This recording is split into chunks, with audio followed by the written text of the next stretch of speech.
Më 14 janar të vitit 2026, Ahmeti shkoi në takimin e liderëve i konvokuar nga kryeministri Hristian Mickoski, edhe pse më herët në historinë pluraliste takimet e liderëve i konvokonte presidenti.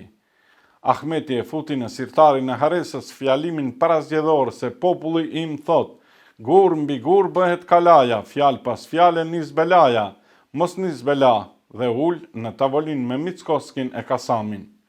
Ky takim është arsyetuar nga integristi i parë me argumentin e paqen se Gjoja Kreu VMRO-ist do të pranoj të bisedoj për përmbylljen e zyrtarizimit të gjuhës shqipe, votimin e qeverisë me badenter dhe zbatimin e decentralizimit funksional fiskal. U tha se këto çështje të rëndësishme për statusin e shqiptarëve do të diskutohen kokë më kokë mes Mickoskit dhe Ahmetit, nga kjo doli një hiç gjë. Pas më shumë se një muaj pas takimit të liderëve, më 23 shkurt, ish zëvendës kryeministri i parë Artan Grubi pas aratisjes 14 mujore u dorëzua në pikën kufitare Blac.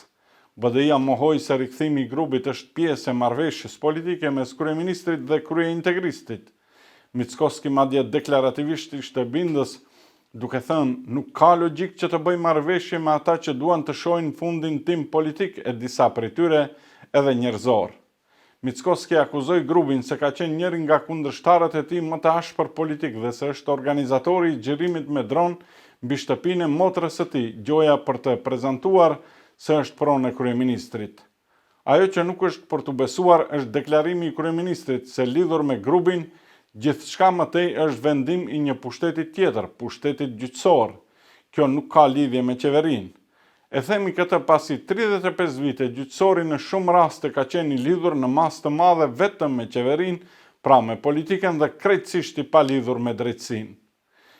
Mickoski para takimit të liderëve e kishte të rëndësishme të asigurojë shumicën e 2/3 të votave për votimin e ligjit për safe sitting dhe sigurimin e 2/3 të badenterit për zgjedhjen e avokatit të popullit Faton Selami nga Partia Alternativa.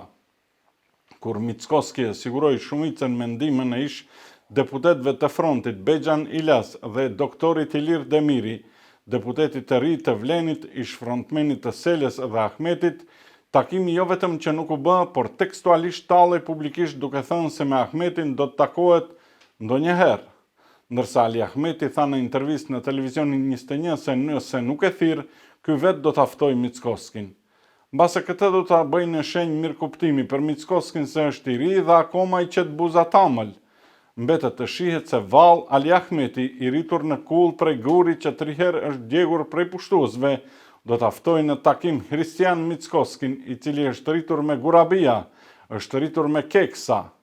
Edhe pse BDI-ja është deklaruar qartë se nuk është gomë rezervë për të hyrë në qeveri, Vleni sipas parimit frika i ruan vreshtat, nuk bëhet i zëshëm në raport me partnerët Maqedonas në qeveri. Përderisa kemi betejë të ashpër për të heshtur për pushtet, po ndodh shpenzimi i shpejtë i legitimitetit të partive shqiptare.